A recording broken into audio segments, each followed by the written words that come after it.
Hi, my name is Kimi. I tend to stream in the evening. Lately, it's been random, and I tend to stream a lot of Riot games, so like League of Legends, Teamfight Tactics, Valorant, when my computer can run it. Well, welcome. Thank you so much for being here, Kimmy.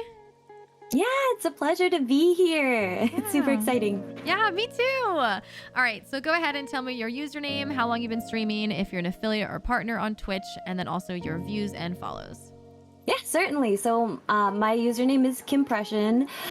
So it's like impression with a K. It's a pun. I am affiliate, and I've been streaming for 3 years now. My average viewers, I average around seven. It's 7.7, but 7, 8 viewers basically, and I have 821 followers right now.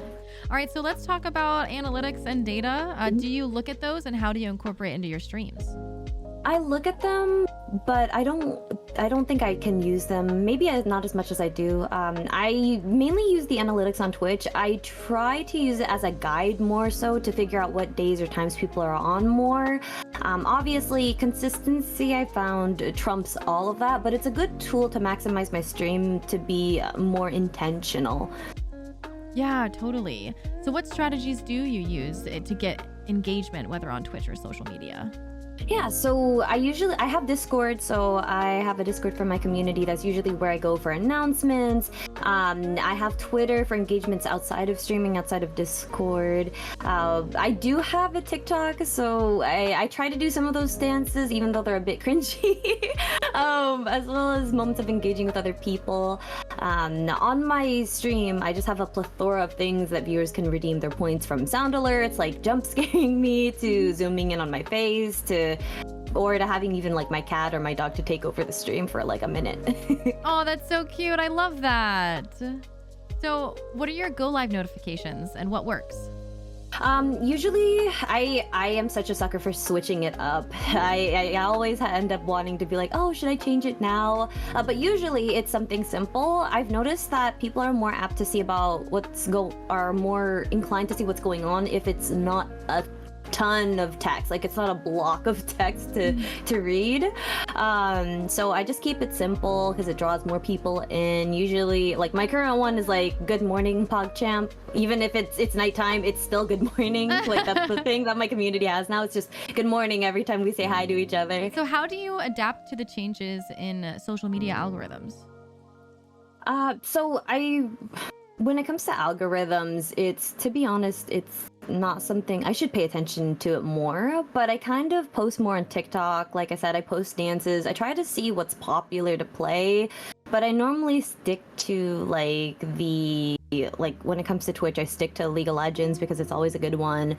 I've actually stopped posting as much on Instagram because I've noticed that the interactions there, I feel like the community on that app, if anyone works for Instagram, please don't listen to this, but I feel like the community on there is kind of slowly died down, and people are slowly not using the app more. Whereas TikTok's like growing, and where I'm like looking up little trends, like I said, those cute dances, those reaction filters of like try this or this challenge or stuff like that. So what tags do you use, whether that's on social media or on Twitch itself? So on the tags that I usually use is Filipino, creator, streamer, Twitch streamer. On Twitch specifically, I try to put like safe ones as well, like LGBTQIA friendly. I also put like my interests like anime, so I can also have the weebs, cozy vibes or stuff like that. Basically just things that I have that I can relate to other people so that they can find me more. Yeah. And how do you get creative and kind of stand out from the rest? So I actually draw my own emotes and my banners. So I've been, ever since I started streaming, I've actually been getting better and better with drawing them. My community has Among Us Mondays where we play with viewers. We actually just started this and it's been really, really fun. How do you introduce yourselves to other friends and other content creators? I don't really DM because for me personally, when I get DMs, I get some spam ones, so I'm just like iffy. So usually my holy grail's been raiding. So as soon as I'm done streaming, I automatically try to find someone to raid, and then that's when, because then I know that they know that gets their attention and I can talk with them. And I also find I usually try to find streamers that I know I enjoy, and if I enjoy them, I know my community will enjoy them. I don't want to just raid someone just to raid someone. I want to make sure that they'll take care of the people that I brought to them. So my last question is, think back to when you started streaming 3 years ago to where you are now. Was there Mhm. something that really just like popped off and you're like, ooh, that was a really good decision that got me you the followers or the views? I think when I started, my growth was a little bit exponential. Like I became affiliate within 30 days.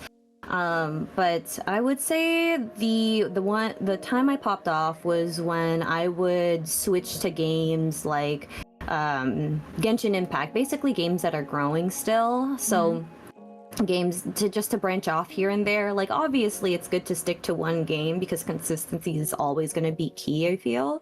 Mhm. But it's I definitely think that every now and then it's good to kind of switch off on a game and explore, because at the end of the day I found that even because when I was playing Genshin, that's when I would get raided, that's when people would come in and interact. I feel like the more interaction that your viewers can have with you, even while you're playing a game, the more people are going to come in and stay because they know that you're there to talk with them and you're not just there. Well, I'm not there to just, focus on a game and while they're just, because I'm not some big talented gamer who does competitions or anything like that. So I think people usually who find me just want to have someone to hang out with and enter and interact with when they can. Does that make sense? Oh yeah, totally. No, that was a great answer. Well, that was all the questions for me. Do you have any final thoughts that you want to say to anyone that's watching, or are you feeling pretty good? I would just say if anyone wants to start streaming, I always say, like when I started, I used to wonder like, there's already big streamers, it's too late for me, yada yada yada.